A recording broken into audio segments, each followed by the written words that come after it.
is the two-phase method of solving a linear programming problem. ठीक है ना, ये कर लिया था हमने. Now, in two-phase method, we see that the whole problem is divided into two problems in the sense that we construct an auxiliary linear programming problem and we solve it, which is called as the phase one of this particular technique. Okay. Once your phase one ends, then we go to the original linear programming problem and then we call it. That is called as the phase two. And then we reach a conclusion whether what kind of solution are we going to get. In one also we see that in case you have an artificial variable in the basis at the end of phase one and optimality criteria is satisfied, then the problem has an infeasible solution. Okay. Now what happens is that, this might solve programming problems. But the thing is that this two-phase technique can also be used to solve the system of equations number one. Okay. In the sense that if we are given, say, some number of equations, some number of variables, linear equation to solve it. Then also the phase one, not the phase two, only the phase one of this two-phase method helps us in solving this system of equations. Not just this, we can also find the inverse of a matrix by using the phase one of this two-phase method. Okay. See, how we do it, I'll just let you know. It's just that we'll be only solving the phase one. Now, why this, why this development here? Because in the auxiliary linear programming problem, it is not an objective that we are maximizing or minimizing. See, your objective is physically, your objective function consists of physical variables and slack or surplus variables. The physical variables have the coefficient Cj's in the objective functions, whether it's a maximization problem or it's a minimization problem. But in an auxiliary LPP, the coefficients of all other variables is considered to be 0. And it's only the artificial variable for which we take the coefficients to be -1 and then we solve the problem. Okay. So this method, that means when we are solving a system of equations, as such, we do not have an objective to maximize or minimize. We just have to solve the system of equations. That means we are handling only the equality constraints of some problem, right? So that is why we do not move on phase two of this two-phase method. We just restrict ourselves to phase one and then solve these things. Okay. See, for example, say supposing you have a system of equations as a, let's consider this. I'll take a smaller problem. X1 plus x2 equal to 1 and 2x1 plus x2 equal to 3. So supposing we have to solve this system of equations. Okay. Now the only thing that we have to take care is that if I have to solve this system of equations, then in a way, I am trying to find the values of x1 and x2 which satisfies both the equations simultaneously, right? Again, remember, it is not a linear programming problem. So that means we cannot be sure that my variables will be negative. Okay, so when we are solving a system of linear equations, we have to assume that all variables in this equation are unrestricted in sign. Okay, so that means x1 and x2 both can take positive or negative values either. But I know for sure that they cannot take both because we have seen it in the earlier cases when we were handling the unrestricted variables. Okay, so that means while we are solving the system of equations, this is the only thing that we assume, in the sense that we cannot be 100% sure that both variables will be non-negative. So we have to assume that they are unrestricted in sign. So as a result, what we'll do is we'll take x1 as x1 dash minus x1 dash and x2 as x2 dash minus x2 dash. Both, all these x1 dash, x1 double dash x2 dash, x2 double dash, they are more than or equal to 0. I can put non-negativity restrictions on these variables that I have introduced, but I cannot put a non-negativity restriction on x1 and x2 because they are unrestricted in sign. So as a result, my system of equations will become x1 dash minus x1 double dash plus x2 dash minus x2 double dash equal to 1 and 2x1 dash minus 2x1 double dash plus x2 dash minus x2 double dash equal to 3, where all these four variables are negative. Okay, so we'll make use of the phase 1 of the two-phase method. Mind you, we do not have any objective function, so we'll have to construct an auxiliary LPP. So in this case, it's not an issue because your auxiliary LPP will be what? Maximize Z equal to. Now see, that means these four variables, x1 dash, x1 double dash, x2 dash, x2 double dash are your decision variables. So in the auxiliary LPP, their coefficients will be 0, 0 x2 dash plus 0 x2 double dash. All these four variables will have a 0 coefficient. But these two equations will now be treated as constraints. So that means to have an initial basic variable solution, I will have to introduce two artificial variables here. Okay. So, and these two artificial variables as such will have some coefficient in the objective function which will be taken as -1. Okay. So that means your constraint, first constraint will be x1 dash minus x1 double dash plus x2 dash minus x2 dash plus a1 equal to 1. And the second constraint will become 2x1 dash minus 2x1 double dash plus x2 dash minus x2 double dash plus a2 equal to 3. And in the auxiliary LP, your coefficients will now be minus a1 minus a2. And you can impose now your x1 dash, x1 double dash, x2 dash, x2 double dash, a2, all the variables as negative variables. Okay.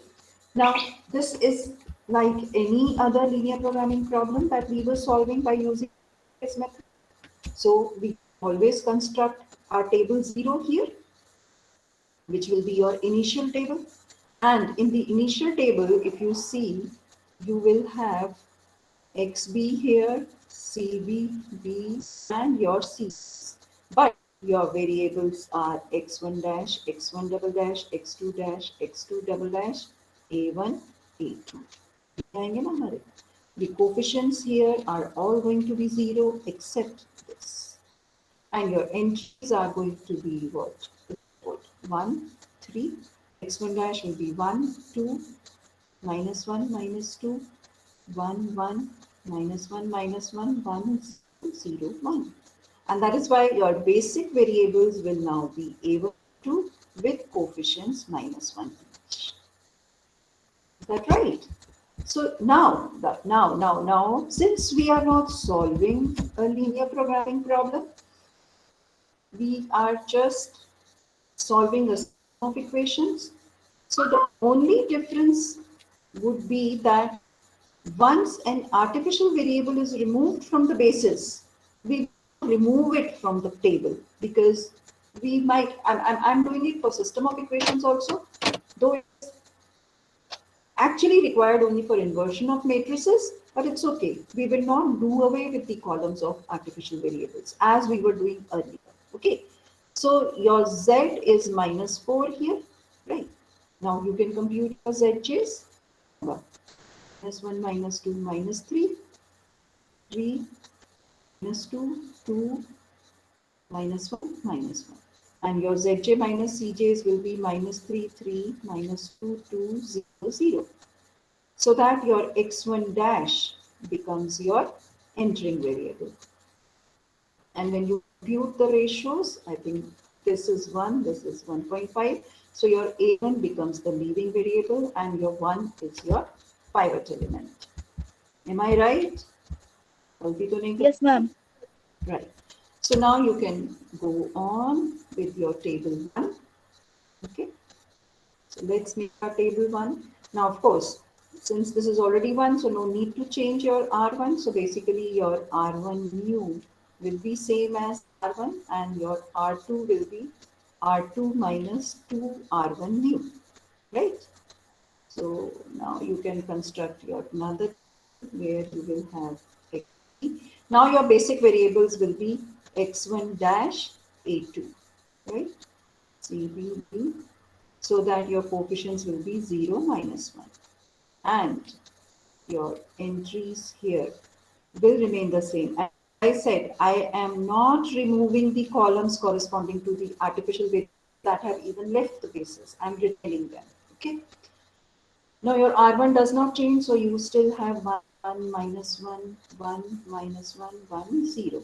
Now your R2 will change, right?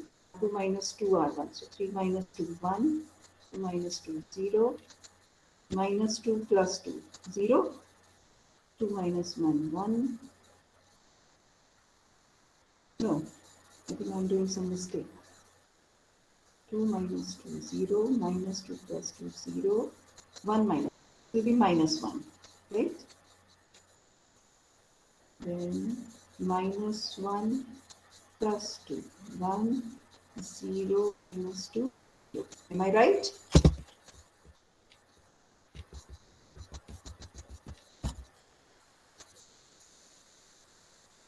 Hmm? Is this right? Please see, check again. Ma'am ये A1 remove नहीं होगा यहाँ से? किसने बोला? हाँ? I just said I am not moving it because we are not solving the linear programming problem. We are solving the system equations. So we will not remove it. Okay. So you have now Zj and Zj minus Cj's. So your Zj is 0, 0, 1, you know? Minus 1, 0, 0, 0. Just check the values once again.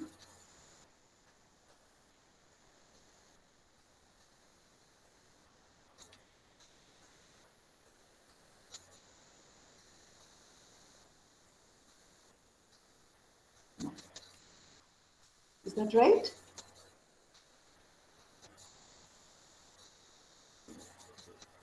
Yes, ma'am.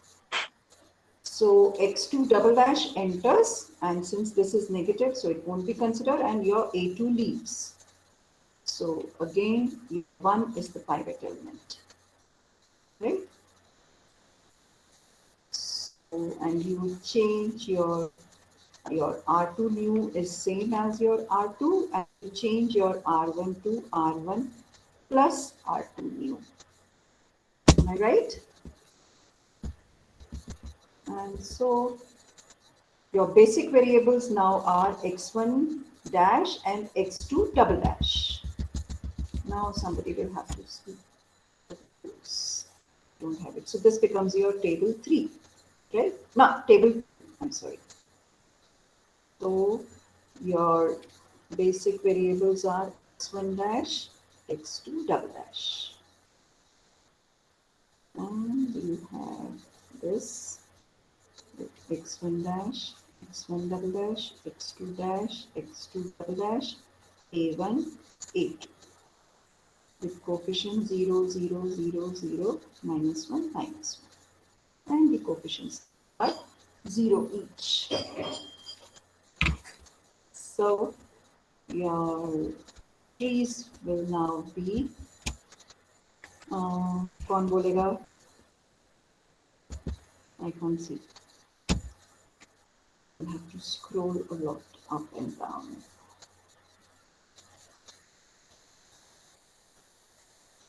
My z will be 0, my zj's and zj minus cj's. G. What is your second rule? Some please speak up. second row.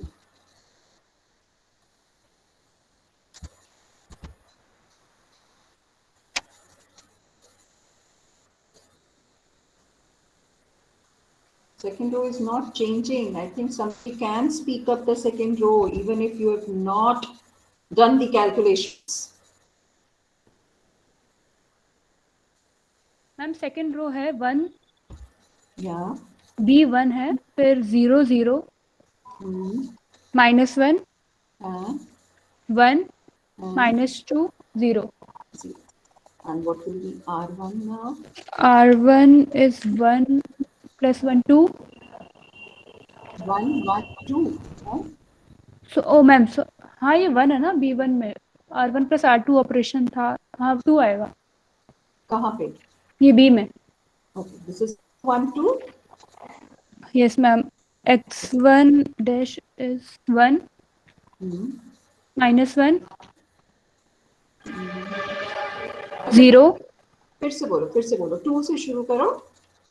2 1 -1 Okay. 0 हाँ. 0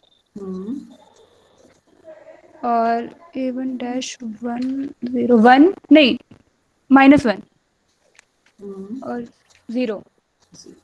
Is that right?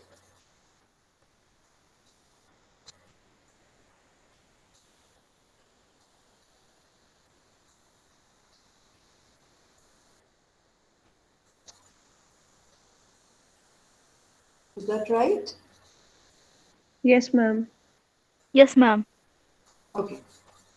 So your Z is 0 and all your Zj minus Cjs are either 0 or +1. So that means what? Optimality criteria is satisfied. So we say optimality criteria is satisfied because all Zj minus Cjs are more than or equal to 0. So that means this ideally is the end of phase 1. Okay. Now, since it was not a linear programming problem that we were solving, so that means we need not go into phase 2. We do not have any objective with us. Now, how do you conclude this, the solution from here? What you get from here is that x1 dash is 2 and x2 double dash is 1, right? But the equation that we were to solve was in x1 and x2. So if x1 dash is 2, x2 double dash is 1, that means x1 double dash is 0 and x2 dash is also 0 because I had 4 variables. But what was x1? x1 was nothing but x1 dash minus x1 double dash. So your x1 becomes 2. It should be minus 0. But what about x2? x2 was x2 dash minus x2 double dash. So -1. So that means the system of equation that we were solving is x1 equal to 2 and x2 equal to -1 is the solution for this system of equations.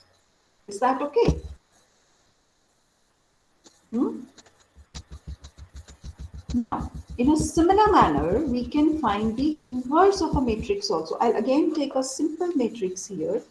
Say like this. Say supposing I take a 2 cross 2 because we're doing it manually. Okay.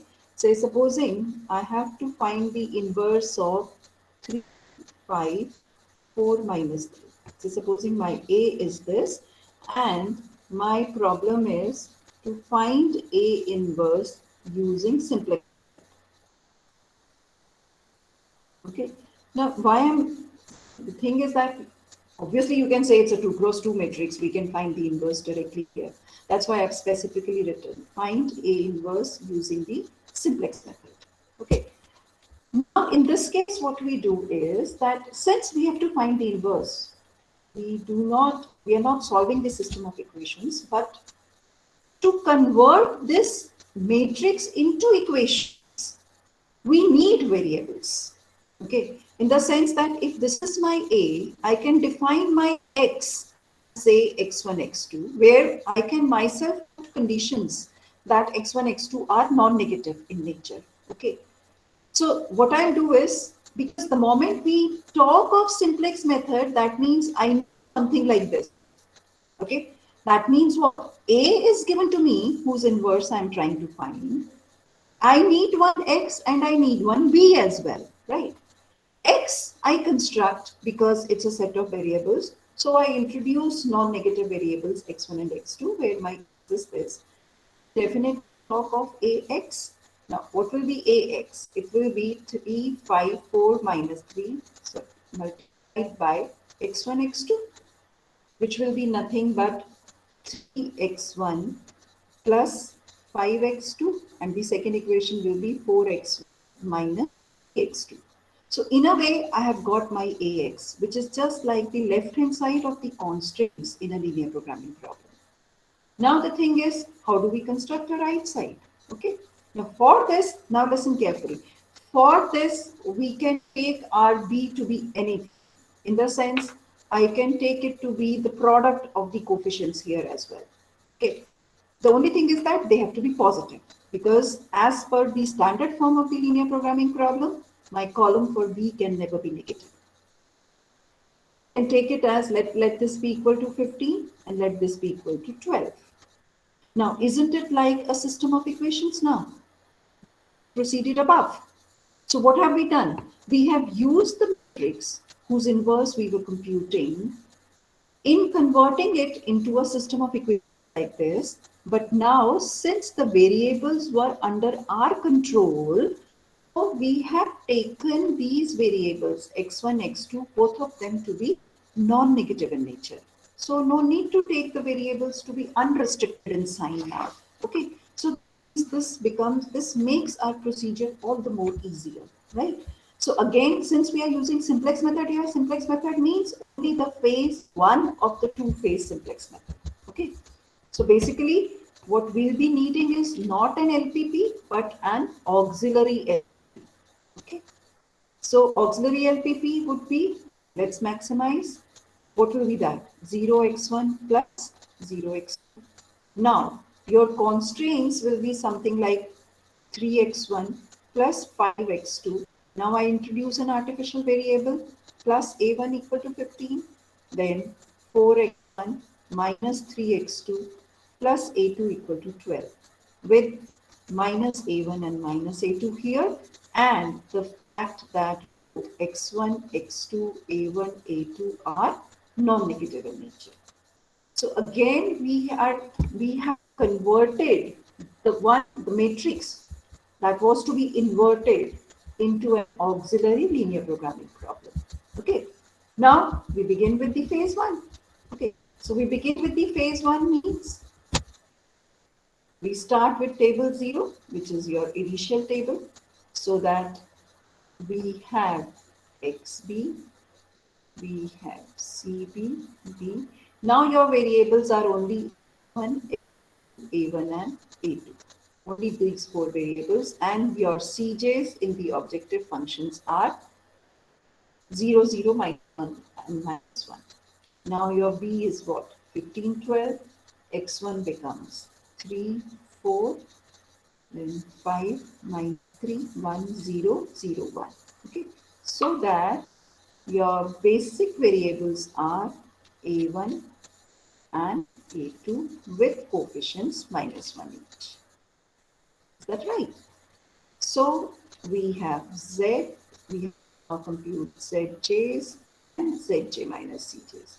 So your Z is now minus 27. Okay.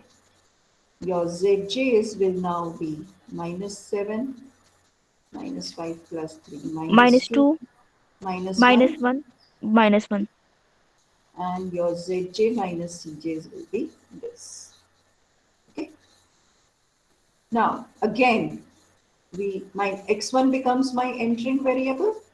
Your ratios are 5 5 and 3. तो हम A2 So- leave करेगा. A2 leaves the basis.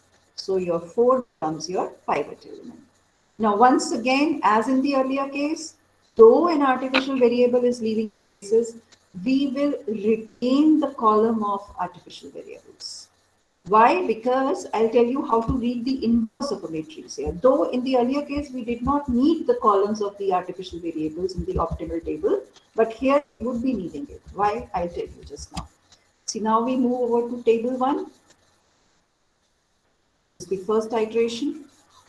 So you have xb here, you have cb, b, and your variables x1, x2. So I am retaining both a1 and a2. -1, this is your Cj.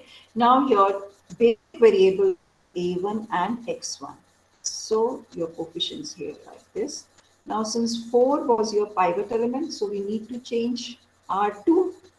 So basically your R2 new is R2 by 4. So what does it become? 3 3, 1, minus 3 by 4, minus 3 by 0, 4, 0, and 1 by 4. 1 by 4, right? Now we have to change our R1, right? And you change 6, your R1 to R1 minus 3 R2 new. करेंगे ना? So it will be what? 6, then 0, 0, A1. What is this?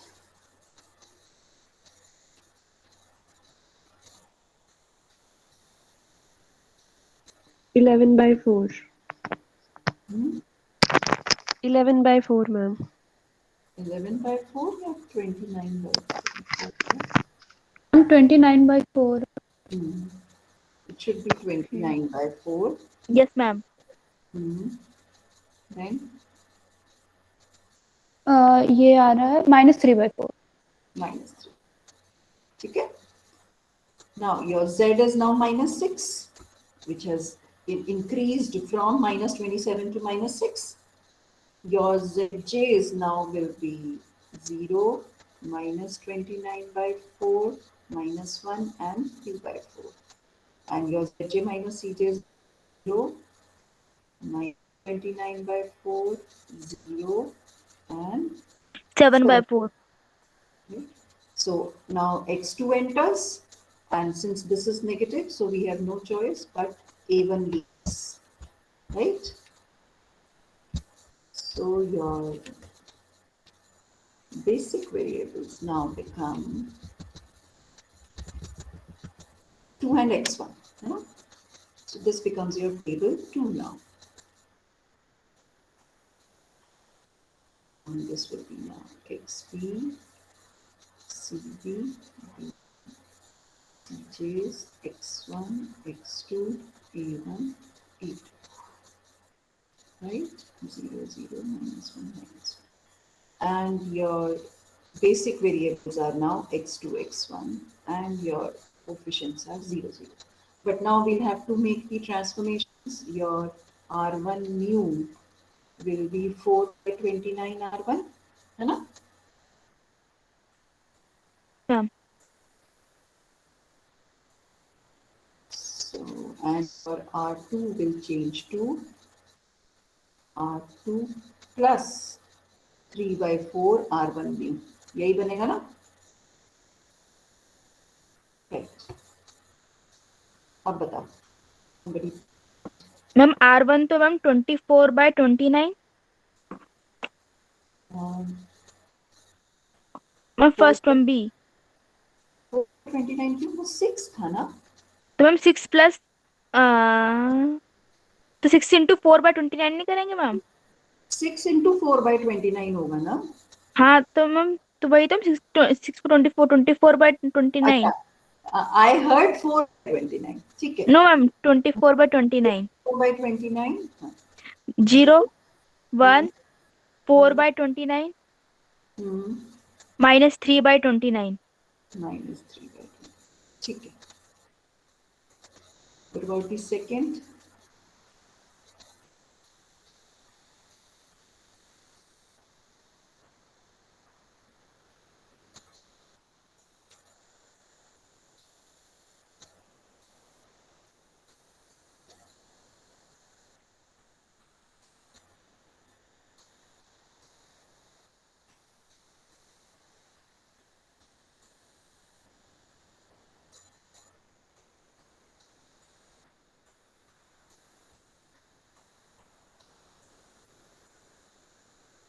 Second क्या हो जाएगा?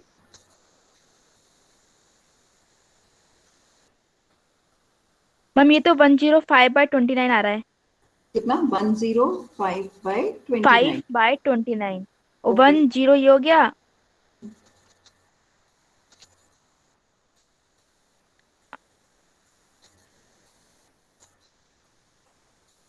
Ma'am 3/29। 3/29.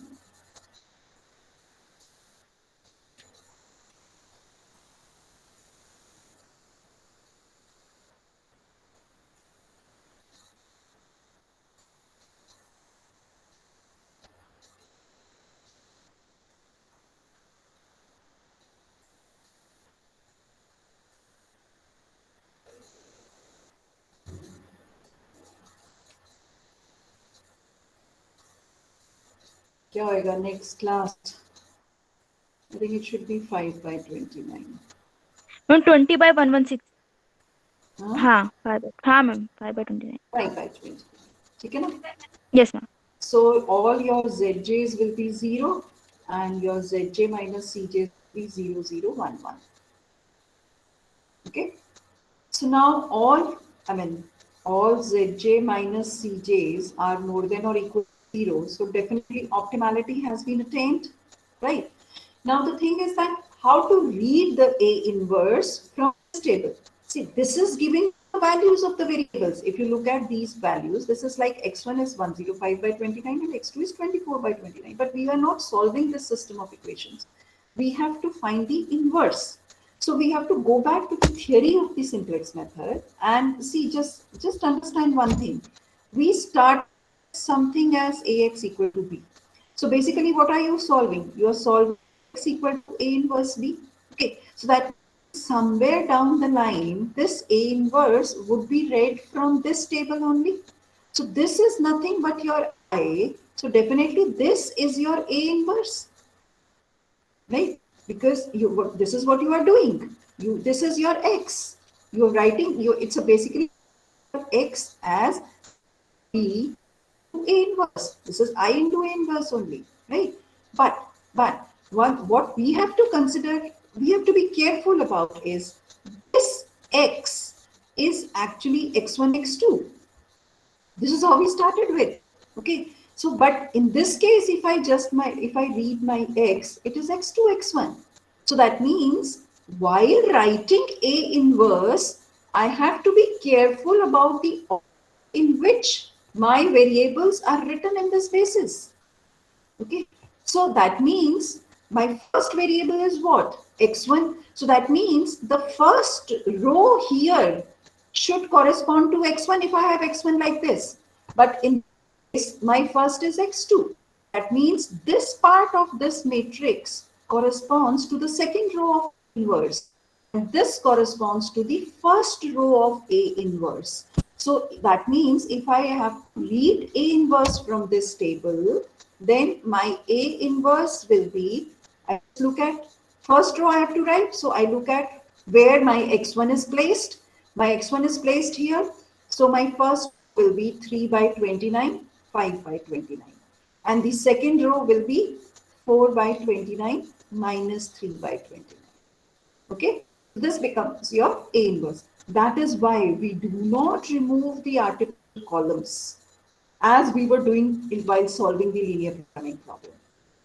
Because actually not just artificial, it's like because the columns corresponding to the initial basic feasible solution are going to give you your A inverse. It could be artificial variables, it could be one decision also. Like supposing my equation, say supposing, no, it won't come here, but when we are solving, sometimes say my equation could be x1 plus x2 plus x3 equal to 7 and x1 plus 7 x2 equal to 9.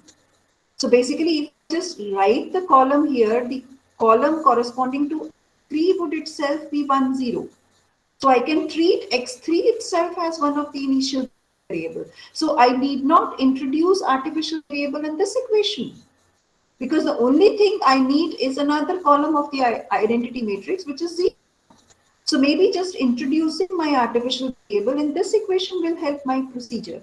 So as a result, what will happen? You are maybe reducing your equation, you are reducing your efforts, you are reducing your iterations. So that is why when you are reading, we retain. That's what I said. You have to be careful here. We will not get rid of the columns corresponding to artificial variables, number one.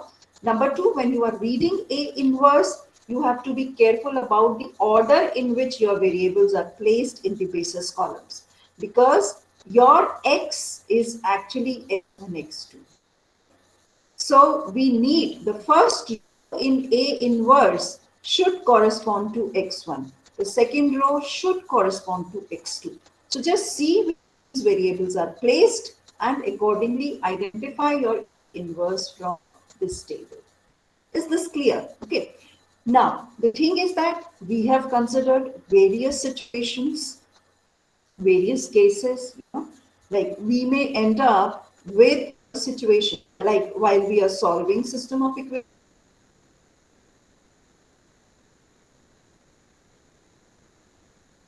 have a non-basic variable also having a zj minus cj equal to 0.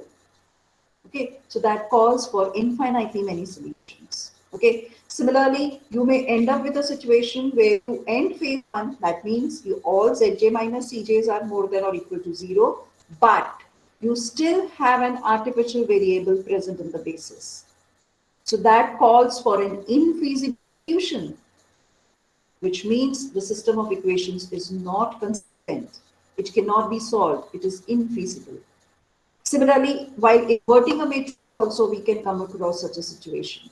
So that amounts to saying that the matrix is non-invertible. The inverse does not exist. So most probably it will happen when the determinant is 0. So we can interpret every special case, which we have studied while solving the while using the simplex method, and then give our conclusions. Okay.